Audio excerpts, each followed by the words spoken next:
I had a viewer ask me a question about the controls on the BH76 backhoe, so I'm going to make this short video for them and anybody else that wants to know about it. Of course, I got it dismounted from the tractor right now, which I did not show completely in the last video.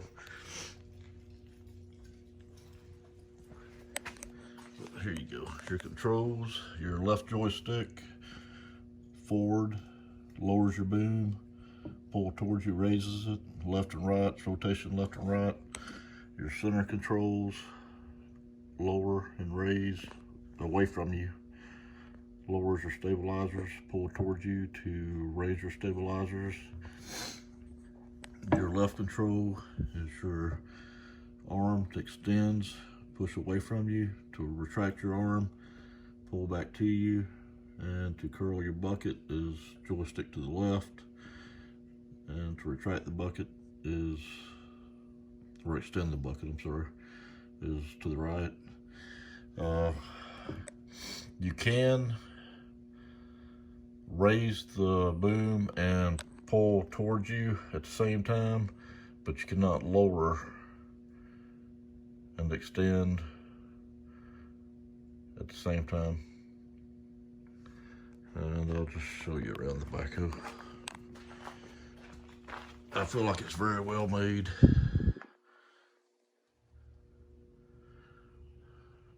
I've put it through a few things and it's held up.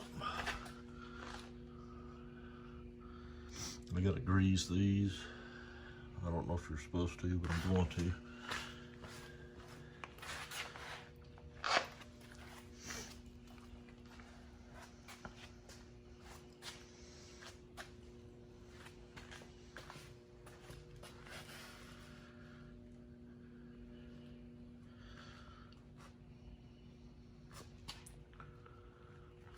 This one right here is really hard to get to.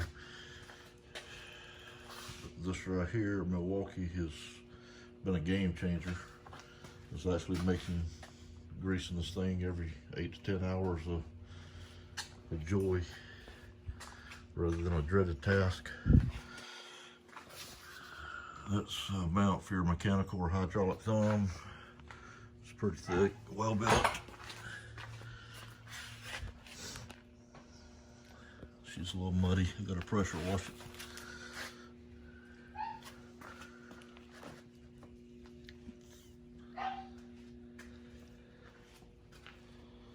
You got steps on both sides.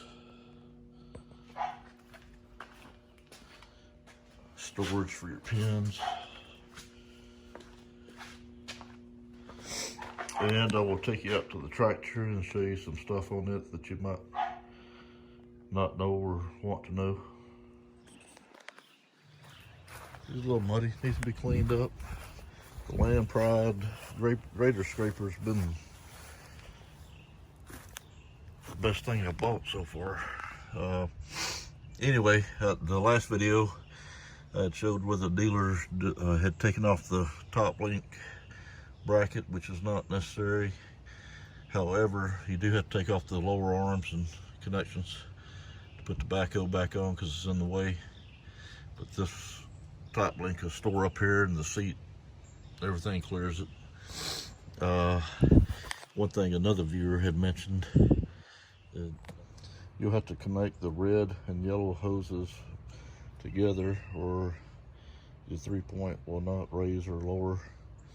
And the problem I had when I hooked them back up is these arms right here, I had to pull them down manually to get the air out of them. I guess it was air in them, I don't know. But to get it to work again, that's what I had to do. I'll note this. When you do hook everything back up after taking your backhoe off, you got to watch how this is turned because it will hit the mount for the backhoe. As you can see, I've scuffed it up and bent this when I wasn't looking. But other than that, everything clears, works great. That's all I can think of for now. If y'all have any questions or want to see anything else, just let me know. I'll try to put out a video for it. I keep forgetting stuff, so I gotta keep making different clips, but I had the hoses out, and that's, you know, that's not how you store them when you're using it.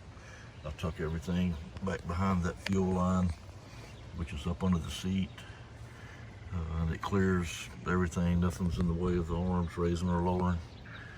But that's everything, I believe.